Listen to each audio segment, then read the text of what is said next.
avons passé par de durs moments, nous avons encore des embêtements. Et dans le pays, bien des gens vous diront, ça ne tourne pas rond. Moi, pour un peu éclairer leur ciel lourd, je dis que Paris, c'est pas fait en un jour. Et simplement, sans façon, je viens chanter cette chanson. On en sortira. On s'en tirera, comme toujours en France. Ça vient tout doucement, mais ça vient sûrement. Nous pouvons convoquer l'espérance. On en sortira. Tout remarchera à brève échéance. Il y aura du bonheur et le printemps reviendra. On en sortira. Les petits oiseaux n'ont pas tout ce qu'il leur faut. Ils chantent tout de même, ils sont gais les moineaux. En attendant le soleil et l'été, il faut les imiter.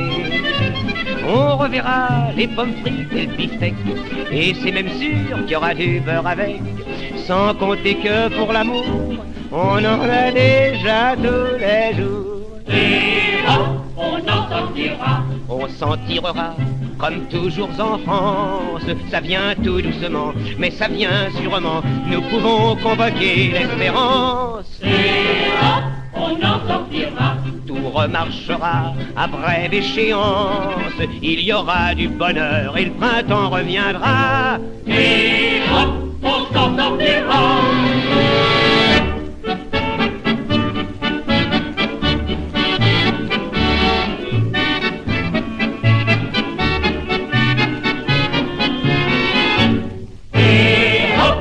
s'en sortira. Tout remarchera à brève échéance. Il y aura du bonheur et le printemps reviendra.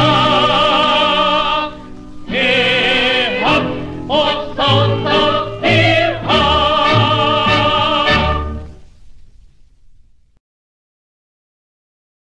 Non, je trouve que ça commence très mal.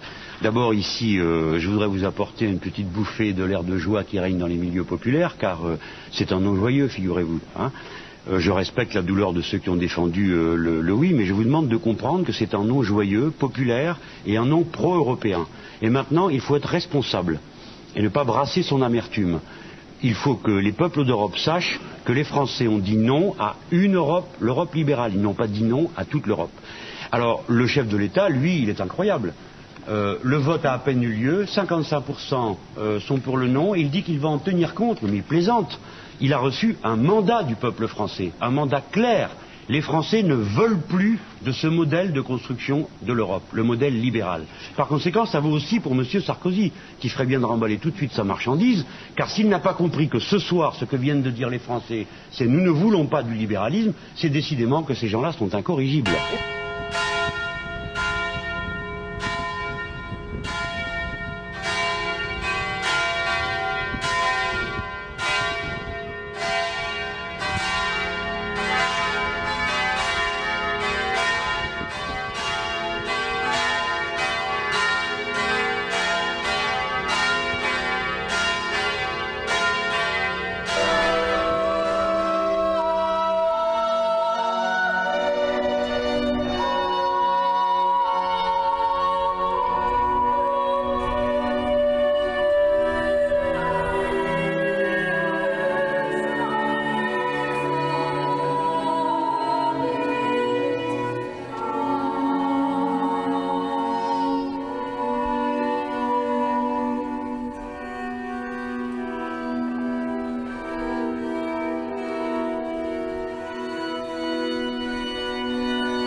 Kasia zraniony,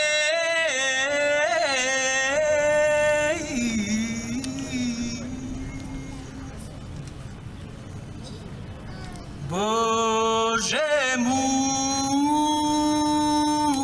Boże.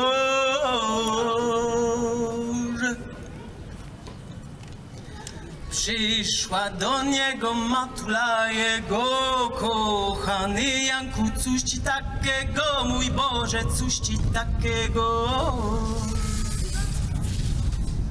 Matulu moja, idź precz ode mnie, bo moje serce umiera we mnie.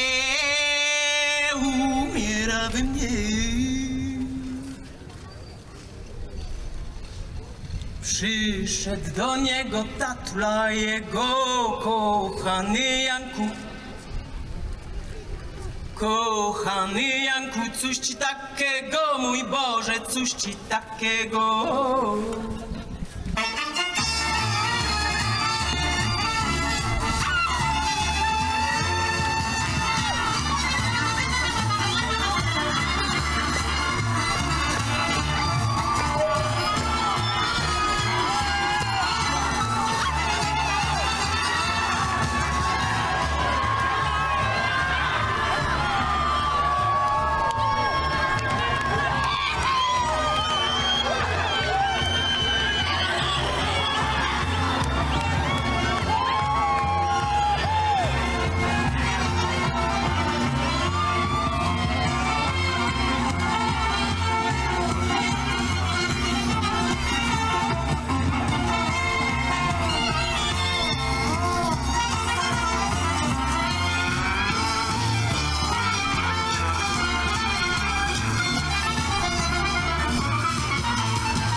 Des draps, des couvertures, des bouteilles d'oxygène et des médicaments en nombre suffisant.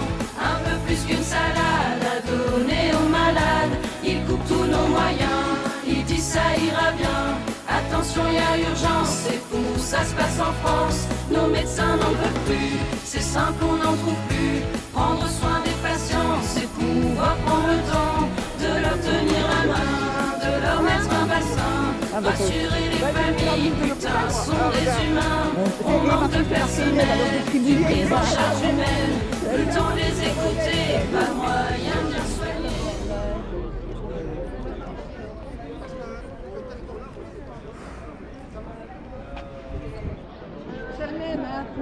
Ça fait rien, s'en fout.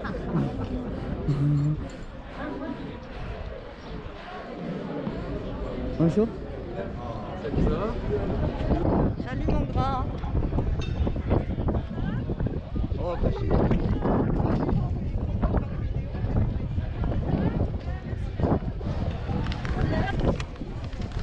Ah ouais, parce que c'est vachement important ça. Ça aussi, bonne idée.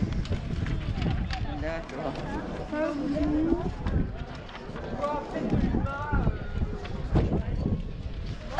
Après les bravos, il faut des euros. Voilà. Et les EHPAD aussi. Hein.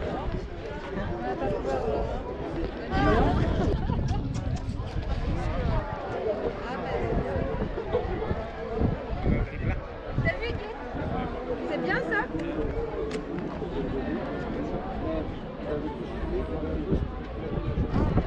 C'est écrit petit. C'est dur, mais on n'a pas le choix. C'est mieux sur toi. Ça va pas tenir. Plein de couleurs. Personne qui serait caissière dans une grande surface ou dans une petite supérette, est-ce qu'on a une caissière dans l'assemblée? Alors c'est pas grave. Est-ce qu'on a une aide à domicile, par exemple? Une aide à domicile, c'est-à-dire les gens qui vont... Voilà. Ou est-ce qu'on a une couturière? Une couturière. Estelle. On recherche.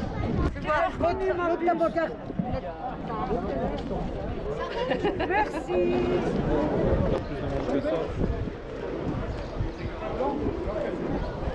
C'est beau tout en blanc. M'éloigne un peu. Pourquoi? Oh non, non. Non, ça va.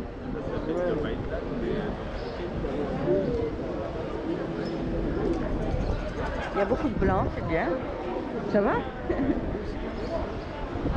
Vous travaillez tous ensemble? Oui. Ah ben c'est pour ça, les distances dans le boulot. Hein. Coucou, faites-vous?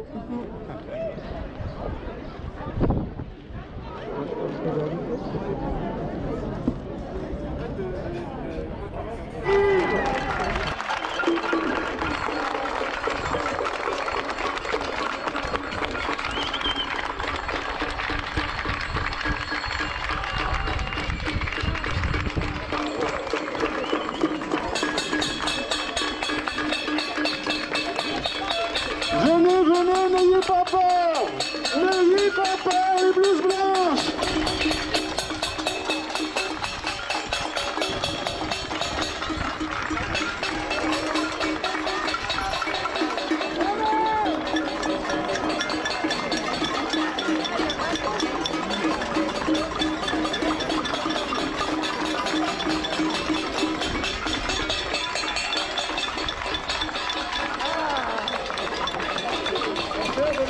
Le bouquet.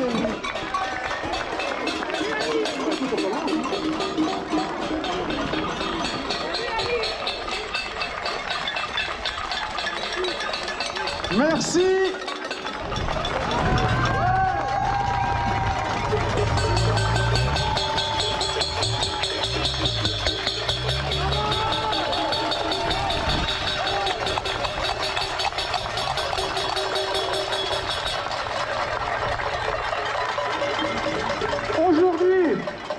Aujourd'hui, jeudi, partout en France, comme nous, les blouses blanches se sont rassemblées avec la population. Je citerai quelques exemples. À Vissaigne, à Bobigny, Casanova, c'est à Saint-Denis, la Pitié-Salpêtrière, Robert Debré, vous regarderez les vidéos parce que les soignants descendent d'une...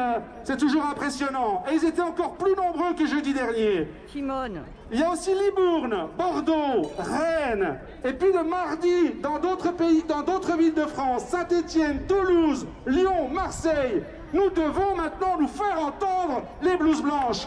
Notre combat, c'est la santé de tous.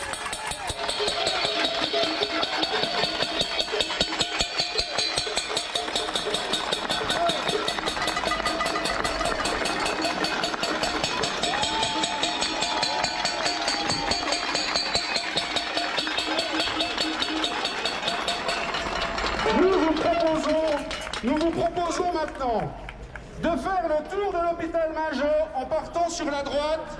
Nous allons casseroler et nous allons appeler nos collègues pour que jeudi prochain, à la même heure, nous soyons plus nombreux. Jeudi prochain, à la même heure. À la fin de cette minute. Elle est morte. Comme il est mort.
peu de ce qui se trame dans la rue de Ségur à Paris va conditionner notre santé pour les 20-25 prochaines années. Il conviendra à tout un chacun d'être très attentif à ce qu'il va sortir de ce Ségur.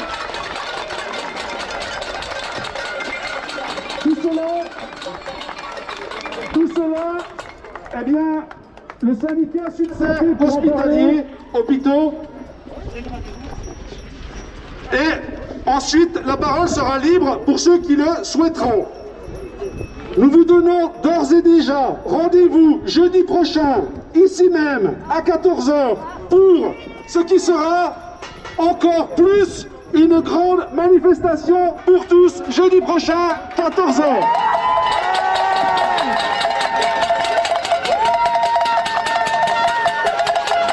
Géorgie, membre du CIH.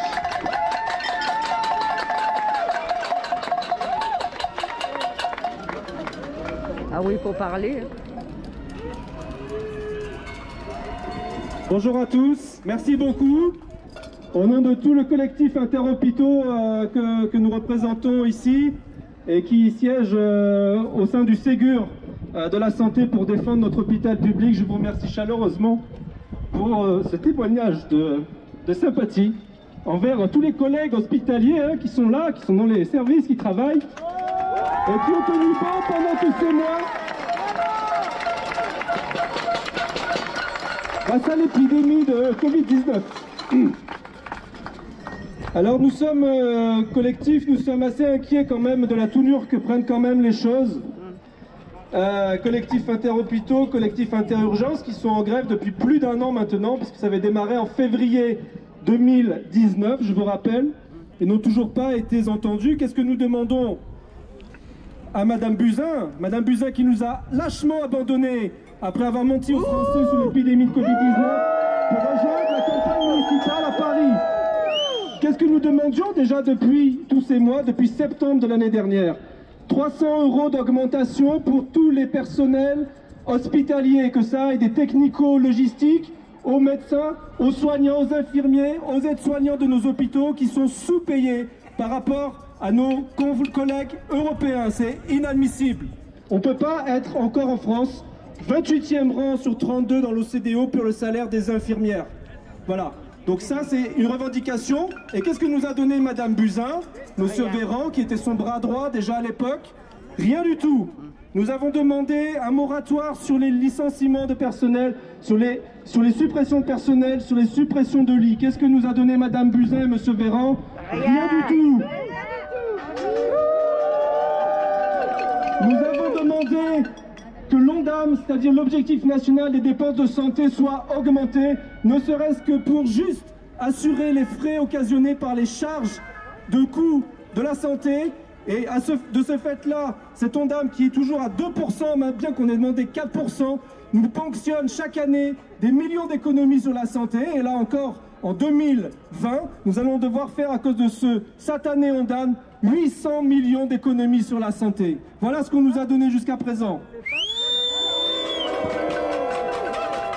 Nous demandons aussi que la gouvernance des hôpitaux soit modifiée et que tous les soignants soient présents dans le directoire, c'est-à-dire les aides-soignants, c'est-à-dire tous les personnels qui travaillent à l'hôpital, les médecins, puissent prendre part aux décisions et en particulier aux décisions budgétaires qui sont prises dans nos hôpitaux. Car depuis la loi HPST mise en place par Madame Bachelot, qu'on voit beaucoup sur les plateaux télé ces derniers temps, et on oublie qu'elle a commencé à saccager notre système de santé. Madame Bachelot avait instauré cette nouvelle gouvernance qui a éjecté complètement les soignants des décisions, en particulier des budgets de l'hôpital. Et ça, c'est juste insupportable parce qu'aucun soignant digne de ce nom n'aurait validé les plans de suppression de lits, de personnel et les salaires des hospitaliers tels qu'ils sont actuellement en France.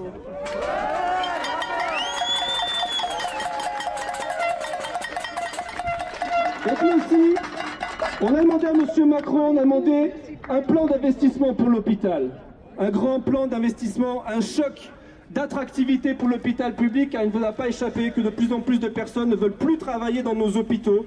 30% des jeunes infirmières abandonnent leur poste dans les 5 ans. C'est vous dire si elles se sentent bien dans leur milieu professionnel, si elles se sentent épanouies dans leur vocation.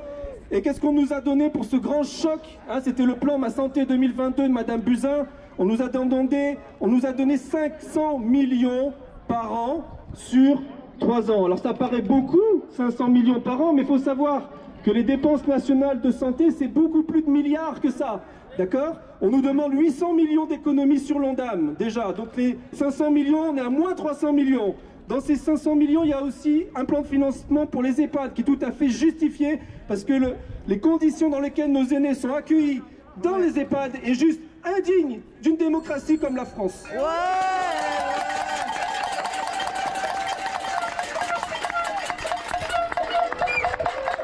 Et puis il faut savoir aussi, ça c'est très grave, parce que c'est passé un peu sous les radars de tout le monde, hein, on a supprimé la loi Veil. La loi Veil, c'est une loi très importante qui était inscrite dans notre législation et qui permettait de protéger le budget de la sécurité sociale. Cette loi Veil, elle dit tout simplement que quand le gouvernement prend des décisions, comme M. Macron l'a fait dans ses mesures soi-disant gilets jaunes, vous vous souvenez, l'année dernière, les mesures gilets jaunes, on a fait des exonérations fiscales, on a fait des exonérations de primes pour les entreprises, et tout ça, ça a ponctionné 3 milliards à la sécurité sociale parce que cette loi Veil a été supprimée. Donc Madame Buzyn, Monsieur Véran, Monsieur Macron, vous nous prenez pour des imbéciles parce que vous nous donnez 500 millions par an et vous nous avez déjà pris 3 milliards sur le budget de la sécurité sociale.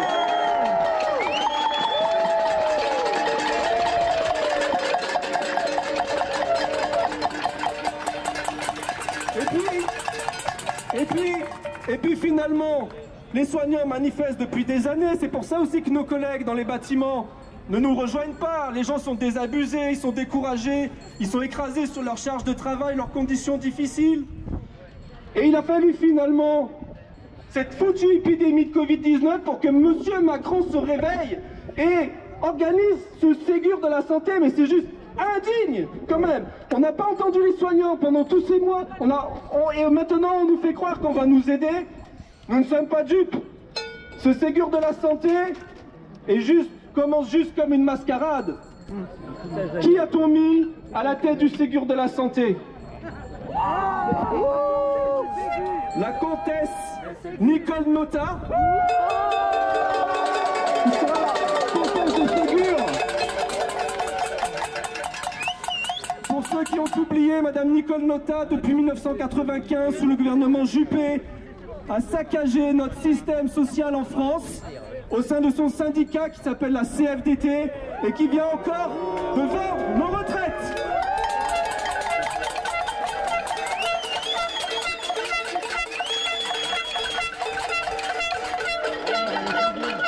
Alors, nous les soignants sommes mobilisés avec la population maintenant, puisqu'on voit tous ces gens de la société civile qui sont là aujourd'hui. On ne veut pas, M. Macron, de grand blabla, comme vous avez fait avec les manifestations des Gilets jaunes depuis 2 ans maintenant, bientôt. Nous ne voulons pas de grand blabla. Il y a des signes très inquiétants dans ce Ségur. Il y a des collectifs qui ont été écartés, qui sont des collectifs qui ne sont pas compliants avec le politique qui sont en place, comme le collectif Interurgence, qui, je vous rappelle, ça fait plus d'1 an et demi qu'ils sont en grève quand même. Ils ont été écartés du Ségur de la santé. Le collectif Interbloc aussi, nous avons des collègues des blocs opératoires qui sont là, qui étaient représentés par ce collectif, ne sont pas dans le Ségur de la santé et ne pourront donc pas défendre leurs conditions de travail, leurs conditions professionnelles. Et oui, il faut le savoir, tous ces gens-là ont été écartés. Il n'y a eu aucune annonce, parce que ça fait quand même bientôt 10 jours que ce Ségur de la santé a commencé, n'est-ce pas? Quelles annonces vous avez entendues pour répondre à la crise sanitaire qu'il y a en France? Des médailles. Nous avons demandé avec le collectif Interhôpitaux un moratoire sur les suppressions de lits. Nous avons demandé des chiffres fermes d'augmentation de salaire pour les soignants. Nous n'avons eu aucune annonce depuis 10 jours. Et ne soyez pas naïfs, le monde d'avant continue. C'est juste le retour à l'anormal que nous vivons. Vous savez très bien, vous avez suivi, à Caen, nouvel hôpital de Caen, 200 suppressions de lits. Saint-Étienne, Nancy, pendant la crise du Covid-19, des plans de restructuration ont été mis en place par les directions hospitalières. Et maintenant à Paris, le grand hôpital nord-parisien, ils vont supprimer 30% des lits et ils vont faire un hôtel hospitalier en face où les gens vont le soir aller se faire hospitaliser dans une structure privée pour être surveillés après les interventions. C'est juste la privatisation de la santé qui est encore en marche à l'heure où on parle. On n'a pas entendu d'annonce, mais par contre on a vu les milliards tomber. Hein. Des centaines de milliards pour sauver l'économie, monsieur Macron. Merci. 8 milliards pour sauver l'automobile. Et nous, on est une région sinistrée de l'automobile depuis qu'il y a eu des licenciements en masse au nord du département, au nord de la région. Et on va encore donner 8 milliards à l'automobile, alors qu'on ne leur demande en échange aucune garantie sur les délocalisations. C'est juste scandaleux. 7 milliards pour l'aviation, pour sauver Air France. Air France, je vous rappelle que ce sont ceux qui avaient des masques FFP2 pendant la crise de Covid-19, qui n'ont pas donné, qu'ils ont caché, qui n'ont pas donné aux soignants, qui étaient dans nos hôpitaux à se contaminer avec ce foutu virus. Et alors, plus rigolo, 60 millions pour soutenir le développement de quoi? De l'hôpital? Non, des vélos en France. Voilà les annonces de monsieur Macron pour la santé.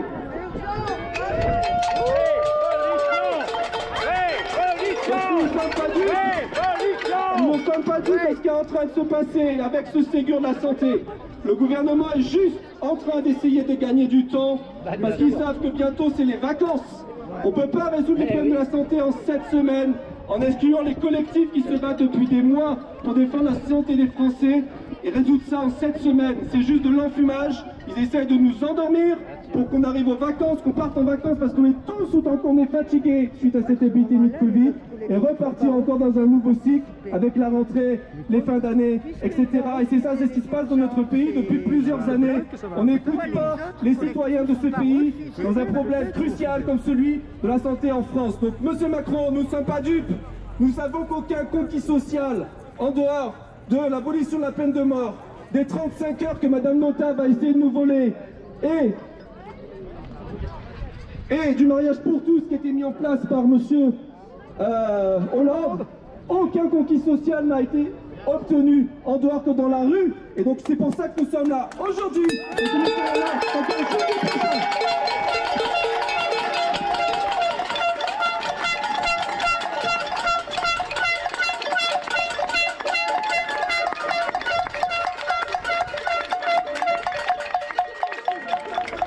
Merci, professeur Tinès.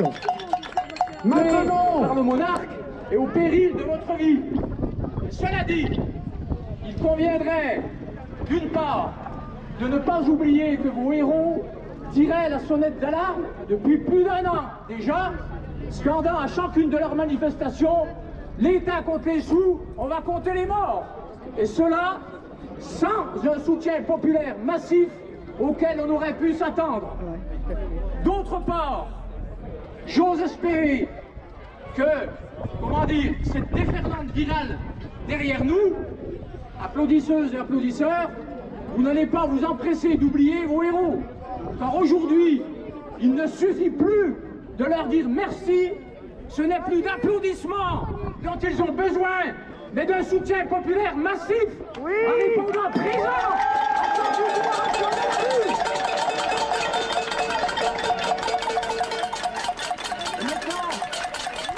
Je suis très en colère. Premier point, Buzyn, Véran, Philippe, Macron et consorts ont toujours fait la sourde oreille à vos revendications.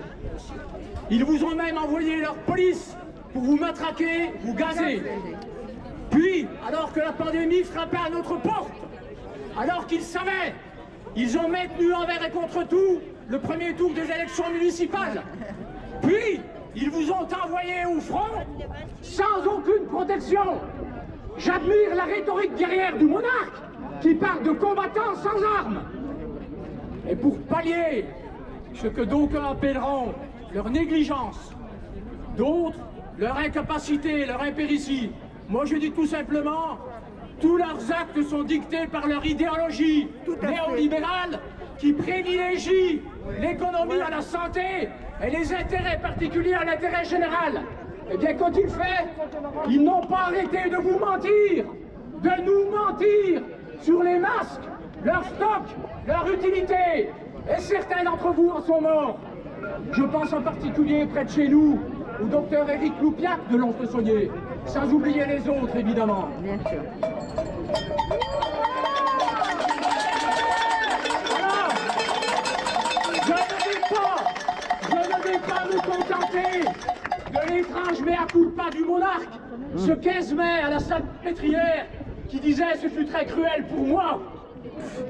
L'histoire retiendra que ces crimes, j'ai dit, ont été commis sous son règne. Quand je pèse mes mots, il ne s'agit pas de négligence, ce sont des crimes.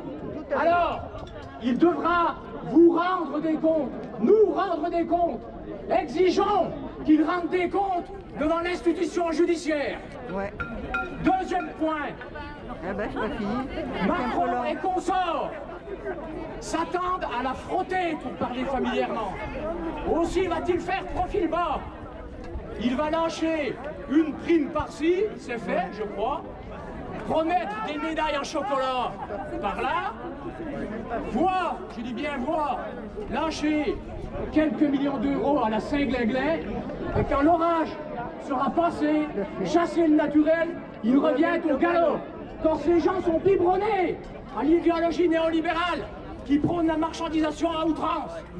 Il n'y a pas lieu de croire que sa politique sanitaire puisse changer. Et dans quelques semaines, après une pause, le démantèlement de l'hôpital public va continuer. J'en veux pour preuve ses propos du 12 mars, où il disait « La santé n'a pas de prix. La santé et notre État-providence sont des biens précieux, ne sont ni des coûts ni des charges. 20% des agents qui sont des femmes. Eh bien aujourd'hui, il n'y a que des hommes qui ont parlé. Il est temps de passer le micro aux femmes et on excuse les gens pour l'avoir fait avant.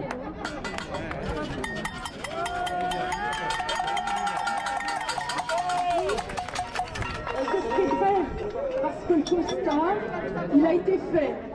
On est tous d'accord. La politique de massacre de l'hôpital et des EHPAD va continuer. Bien sûr. Alors la question que nous devons nous poser, c'est que faisons-nous pour créer le rapport de force qui nous permette de gagner dans la rue. Il faut d'abord réaliser la convergence entre toutes les luttes. Des luttes, il y en a eu. Les luttes des soignants, les luttes des comités d'usagers, les luttes syndicales. Il nous faut faire converger toutes ces luttes et les organiser. Tous comme des comptables de tous les lits de l'hôpital 2019. Je sais pas ce qu'il te faut, mais je suis plus qu'un numéro.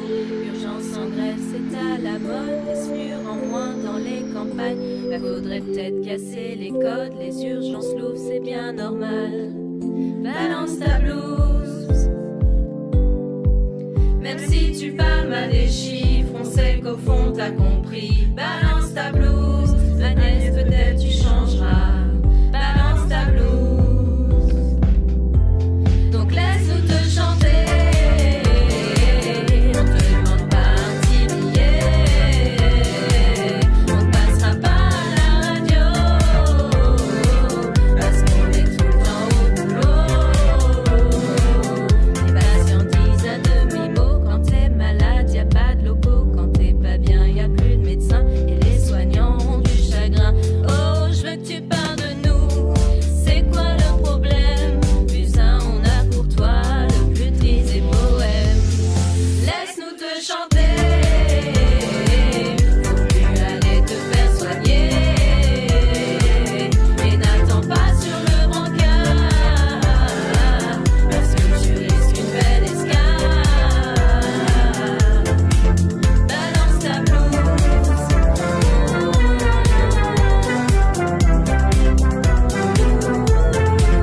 Balance ta blouse.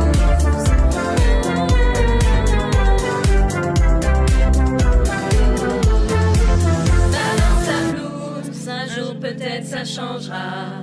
On veut bras et matériel, plus pleurer quand c'est le bordel. Balance ta blouse. Balance ta blouse. Laisse-nous te chanter. On a besoin d'être écouté. Urgence poumon de la société. Alors va plus te faire soigner.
Moi, il l'intérêt bien. Je travaille tous les jours comme ça. Hein. T'es obligé ou c'est toi qui veux? Non, je suis obligée. Ah bon? Parce que nous, on va, Marie. Ah ben, moi, la chambre régionale d'agriculture, on a ça. Ah ouais? Nous, dans les écoles, on n'a pas de... Oh, pardon, tu voulais... C'est bon.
Ah oui.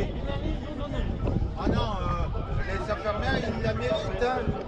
Non, non, il faut pas y aller. On s'en fout des médailles.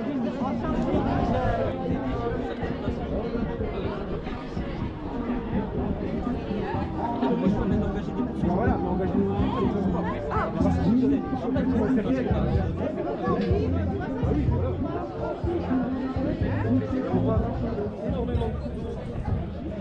Voilà, les gens, vous avez un moment encore de taxer. Les gens,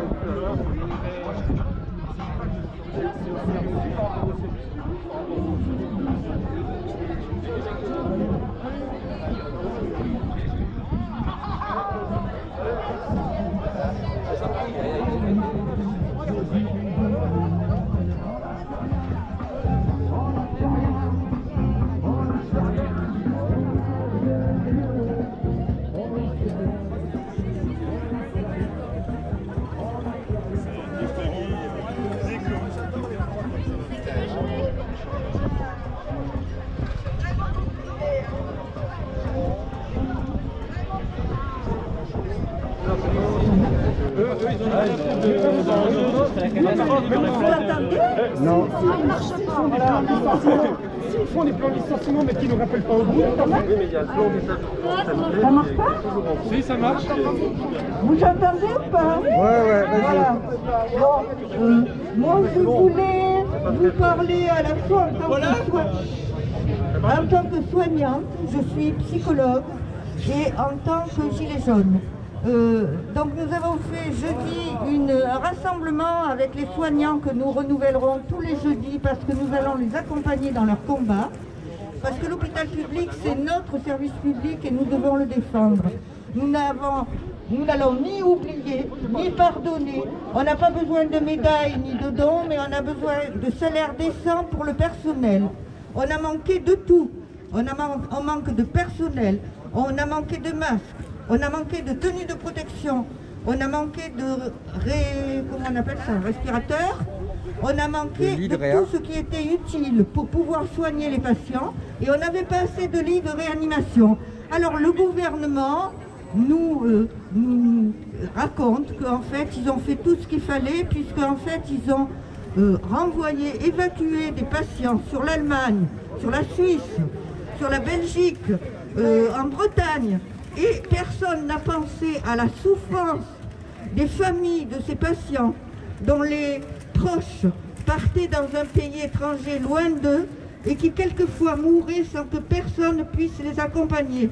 C'est une honte véritablement dans le 6e pays le plus riche du monde. Voilà. Donc moi je voulais vous dire que... En tant que psychologue, j'étais confrontée à l'inquiétude, la souffrance des parents, des enfants. Et actuellement, de plus en plus de patients décompensent suite au déconfinement, mais parce qu'il y a eu ce confinement où en fait, si on réfléchit bien, on était emprisonnés tous volontairement pendant 2 mois. Alors que si le gouvernement avait prévu ce qu'il était utile pour traiter les patients, nous n'aurions pas eu à être confinés et nous aurions pu continuer à vivre et ne pas être dans ce qu'ils appellent maintenant une crise économique. La crise économique servant actuellement à détruire de plus en plus de nos valeurs, de nos libertés, de nos acquis sociaux, puisque vous avez vu que les drones nous surveillent, que les policiers ne cessent de mettre des amendes à droite et à gauche pour tout et n'importe quoi, et que finalement, on nous empêche de vivre libre dans notre pays. D'ailleurs, vous avez peut-être remarqué qu'on va rouvrir les restos et les bars, mais qu'on est toujours interdit de manifestations et de rassemblements à plus de 10 personnes. Donc je veux dire, de qui se moque-t-on? En fait, le but, bien entendu, est qu'il n'y ait pas d'opposition à tout ce que le gouvernement essaie de continuer à mettre en place. Pour les services publics, en fait, une de nos gilets jaunes m'informait que les services publics tels la sécurité sociale ne sont pas encore ouverts, ce qui veut dire, voilà, aucune mutuelle, aucune... Non mais et on ne fait pas quand on les appelle, on vous rappellera, mais ils ne nous rappellent jamais. Voilà. Ah, donc... Ils se foutent de notre gueule. Voilà. Ça, c'est pas normal. Ils se foutent. La sécurité sociale, eh ben, voilà, c'est fermé. Vous avez des dossiers en cours avec une date à respecter. Et voilà, quand vous les appelez, parce qu'il y a un numéro pour les appeler, on vous dit, donnez-nous nos coordonnées, on vous rappellera dès que possible. Mais 15 jours après, on ne vous a toujours pas rappelé. Voilà, et la date, quand elle est dépassée, ben, vos droits sociaux, vous les perdez. Voilà, c'est une honte. Alors c'est pareil à Pôle emploi, hein. Je veux dire, ils appellent pas, donc voilà. Alors le problème qu'il y a, c'est qu'on ne se bat pas que pour l'hôpital public, on se bat pour tous nos services publics, ceux qui sont à notre service, à nous, et que Macron veut détruire petit à petit. Donc je pense qu'effectivement, le combat qu'on menait pour la réforme des retraites, il peut être continué, non pas contre la réforme des retraites, mais contre la casse de tous les services publics et de tout ce qui représente notre intérêt général. Je pense aussi qu'ils ont oublié que, vous avez remarqué qu'ils ont, comme le disait Laurent Schmitt, ils ont donné 8 milliards d'euros à Renault, 7 milliards d'euros à Air France, des entreprises privées, en plus qui mettent en danger la planète, il faut quand même le dire, à cause du réchauffement climatique. Et nous, par contre, l'hôpital, rien n'a été donné, on promet, et puis ça traîne, et puis finalement, au bout du compte, on n'aura pas grand-chose. Si ce n'est peut-être ces foutues médailles qui ne servent à rien, ou ces primes qui seront en plus pas les mêmes pour tous. Moi, je voulais dire aussi que les soignants, il n'y a pas ceux seulement qui se sont occupés du Covid-19, mais il y a tous ceux aussi qui se sont occupés des autres malades pendant que certains étaient sur le front du Covid-19. Donc je crois qu'il faut les remercier tous et pas seulement ceux qui se sont occupés du Covid-19. Et puis il faut aussi remercier tous les gens qui, dans les hôpitaux ou ailleurs, désinfectaient les locaux, s'occuper des déchets. Je ne sais pas si vous vous rendez compte combien ça devait être angoissant de s'occuper des déchets à l'hôpital au moment du coronavirus. Donc je pense que tout cela, il faut les remercier, et aussi tous ceux qui nous ont permis de continuer à vivre, c'est-à-dire les caissières, les éboueurs et tous les services qui nous ont rendus pour qu'on puisse quand même, malgré tout, ceux qui s'occupaient les éboueurs, de ramasser nos déchets. On va leur donner la prime à ces gens-là. Eux aussi mériteraient une prime d'ailleurs. Voilà. Je crois que tous ceux qui ont continué à vivre, malgré tout, malgré le confinement, continuer à vivre, il faut aussi les récompenser. Mais les récompenser, pas avec une médaille. Voilà. Augmentation du salaire. Augmentation du salaire. J'ai juste une question de Manif. Pardon. Annie, tu m'entends? Non, mais non, moi j'ai encore rien. Non, mais... Ouais, Annie, j'ai juste une question, mais ce serait bien que tout le monde... Est-ce que c'est vrai que les cliniques privées, elles n'ont pas été mises à contribution? Alors parce que j'ai entendu ça et je voulais savoir. On a bien joué le jeu. Une de mes camarades me demande si les cliniques privées n'ont pas été mises à contribution. Alors ce que je peux dire, c'est qu'à Besançon, nous avons deux cliniques privées qui sont la PFC, la Polyclinique de Franche-Comté où je travaille, et la clinique Saint-Vincent, qui ont été mises à contribution et qui ont collaboré. La clinique Saint-Vincent étant les premiers à recevoir des Covid-19 en grande difficulté, puis ensuite la Polyclinique de Franche-Comté a reçu des Covid-19 en médecine générale. Mais il y a eu une très grande solidarité. La plupart des soignants des cliniques privées sont venus travailler à l'hôpital pour soutenir leurs collègues et ont remarqué combien la solidarité à l'hôpital est extrêmement importante, aussi bien de l'ESH, de la SHA qui balaye le parterre, que jusqu'aux professeurs qui en fait étaient là avec eux et travaillaient avec eux. S'ils pouvaient garder cette solidarité, ça serait une très bonne chose pour nous tous. Voilà.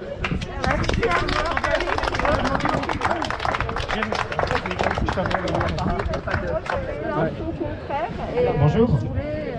Alors, je prends la parole pour la première fois parce que j'aimerais pouvoir passer un message à pas mal de personnes qui ne sont pas gilets jaunes. Toutes ces personnes qui sont en train de dire vous devez travailler pour vous en sortir. Ben, moi je voudrais dire que on se fout de leur gueule de continuer de toujours leur dire il faut continuer de travailler pour s'en sortir. Ouais. On se fout de leur gueule parce que moi ce que je remarque c'est dans le même temps où le gouvernement demande de remettre les enfants à l'école pour que les gens ils aillent travailler à une semaine d'intervalle quasiment. On donne 7 milliards et puis 5 milliards à Air France et à Renault qui font des plans de licenciement. Donc en fait ça veut dire qu'ils ont besoin de nous pour remettre leurs enfants à l'école, mais ils n'ont pas besoin de nous pour faire des plans de licenciement. Donc ils se foutent de notre gueule parce que finalement ils nous disent qu'ils ont besoin de nous, mais en fait ça ne les empêche pas de faire des plans de licenciement. On me dit qu'il faut trouver du travail pour s'en sortir. Eh bien moi je réponds que tant qu'il y aura des agriculteurs qui se suicideront pour nous nourrir, des infirmiers qui, d'après les dernières informations, touchent un salaire qui font partie des plus bas d'Europe, tant qu'il y aura des travailleurs pauvres, personne ne me fera avaler qu'on peut gagner sa vie pour s'en sortir au travail. Tant qu'il y aura des gens travailleurs pauvres, personne ne me fera avaler ça. Il y a une personne là tout à l'heure dans la rue qui était en train de faire de la manche. Je lui ai raconté tout ce que je viens de vous dire. Je lui ai raconté tout ce que je viens de vous dire par rapport au travail. On lui dit à cette personne aussi qu'il faut travailler pour s'en sortir. Donc, quand je vous dis tout ça, et même à ceux qui ne sont pas gilets jaunes, je parle au nom de cette personne. Je pense également à une personne qui est très chère à mon cœur, à qui on a voulu sucrer son RSA parce qu'elle n'était pas régulière par rapport au travail et tout. Et finalement, je dirais que pour conclure, quand je me rappelle de cette phrase de Macron qui dit que le meilleur moyen de se payer un costard, c'est de travailler, j'aimerais bien qu'il aille dire cette phrase sur la tombe d'un gars qui s'est suicidé au travail. Voilà.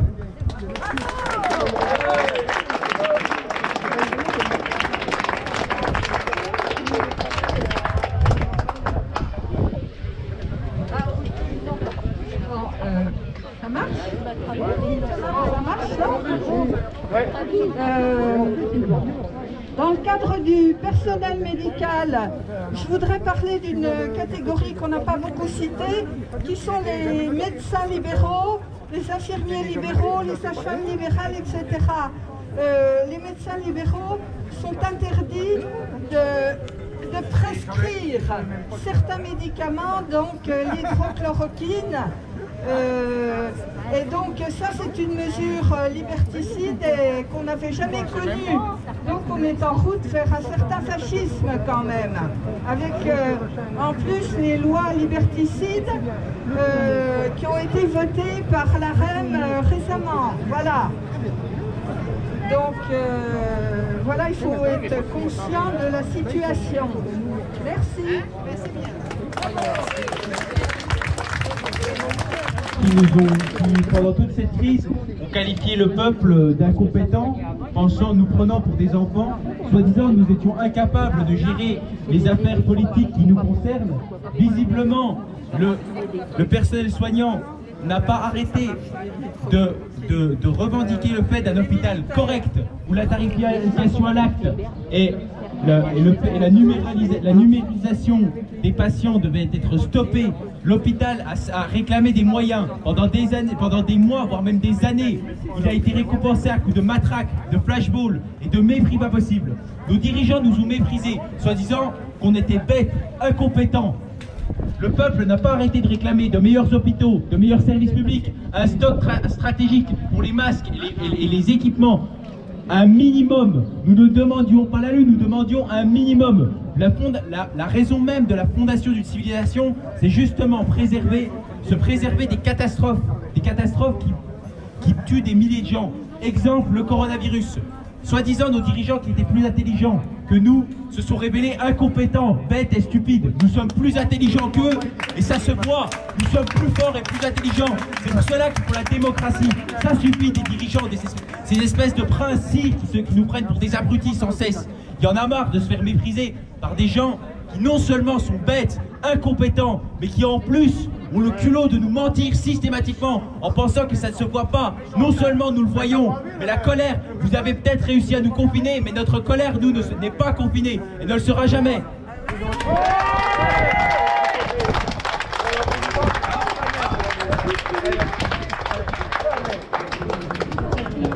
Je voulais juste dire un petit message à Castaner. Parce que c'est pas tout dire qu'ils vont donner des médailles ou je ne sais quoi, qu'on en a rien à foutre hein, d'ailleurs. Ils peuvent se les coller au cul leurs médailles. C'est juste pour dire comme quoi je pense que le personnel soignant qu'on a gazé à bout portant quand ils étaient assis par terre, qui ont eu le système immunitaire qui était déjà un peu défaillant quand même par rapport au Covid-19, qu'ils ont envoyé ces gens-là se battre contre le Covid sans masque. Et ben je pense que c'est déjà un pardon. Tout simplement de l'humain un peu. Déjà dire pardon, ça serait déjà bien pour commencer. Voilà, c'est tout.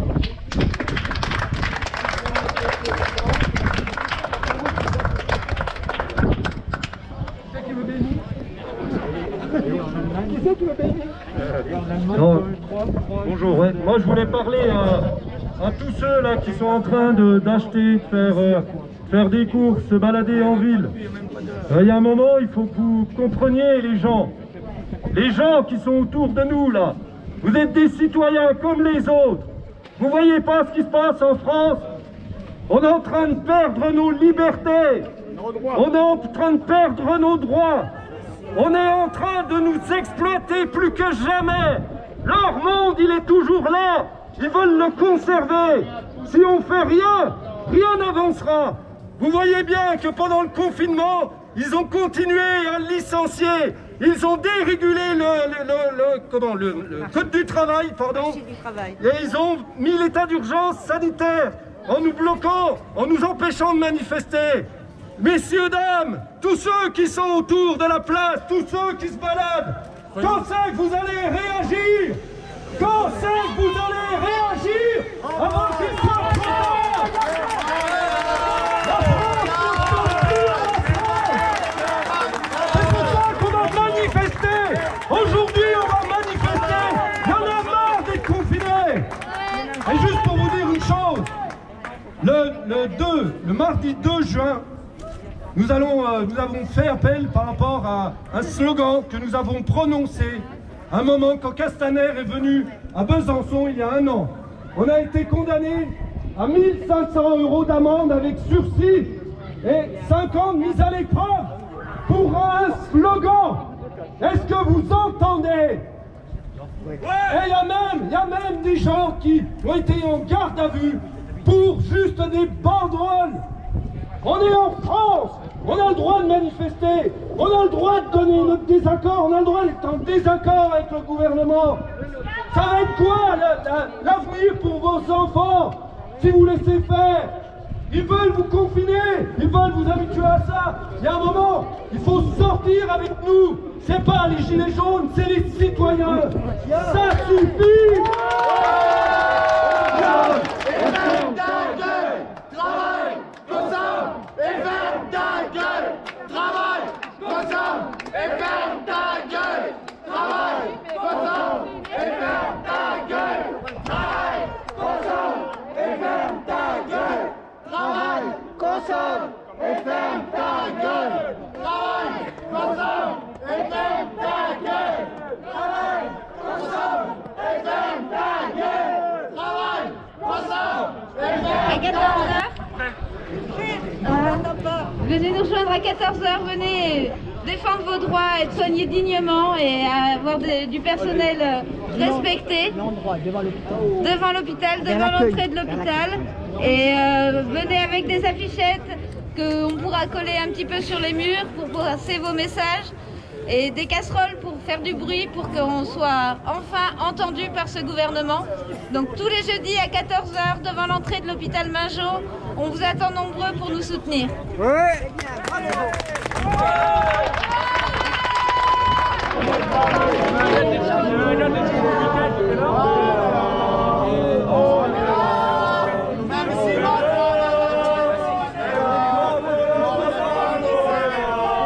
Personnes qui ne se sentent pas en sécurité face à des flics.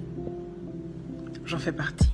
Il y a des milliers de personnes qui ne se sentent pas en sécurité face à un flic, et j'en fais partie. Il y a des milliers de personnes qui ne se sentent pas en sécurité face à un flic, et j'en fais partie. Il y a des milliers de personnes qui ne se sentent pas en sécurité face à un flic, et j'en fais partie. Il y a des milliers de personnes qui ne se sentent pas en sécurité face à un flic, et j'en fais partie.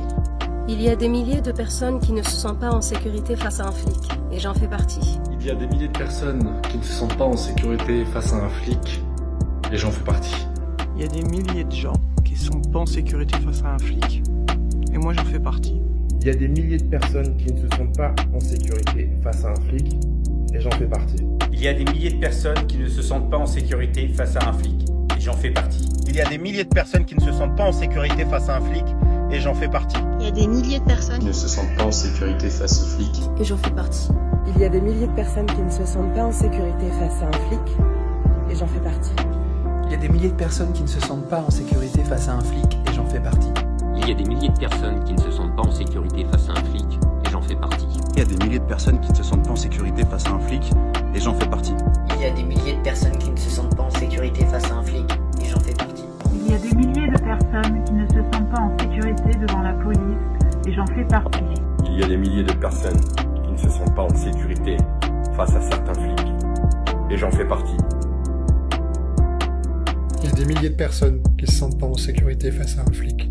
J'en fais partie. Il y a des milliers de personnes qui ne se sentent pas en sécurité face à un flic. J'en fais partie. Il y a des milliers de personnes qui ne se sentent pas en sécurité face à un flic. Et j'en fais partie. Il y a des milliers de personnes qui ne se sentent pas en sécurité face à un flic, et j'en fais partie. Il y a des milliers de personnes qui ne se sentent pas en sécurité face à un flic, et j'en fais partie. Il y a des milliers de personnes qui ne se sentent pas en sécurité face à un flic, j'en fais clairement partie. Il y a des milliers de personnes qui ne se sentent pas en sécurité face à un flic, et j'en fais partie.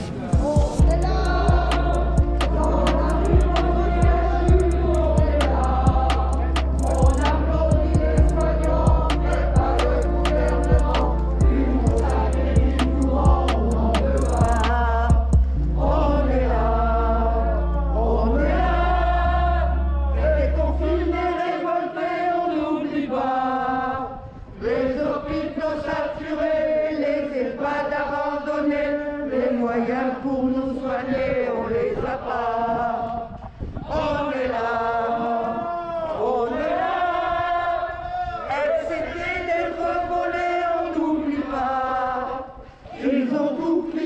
brisé, tout vendu aux financiers.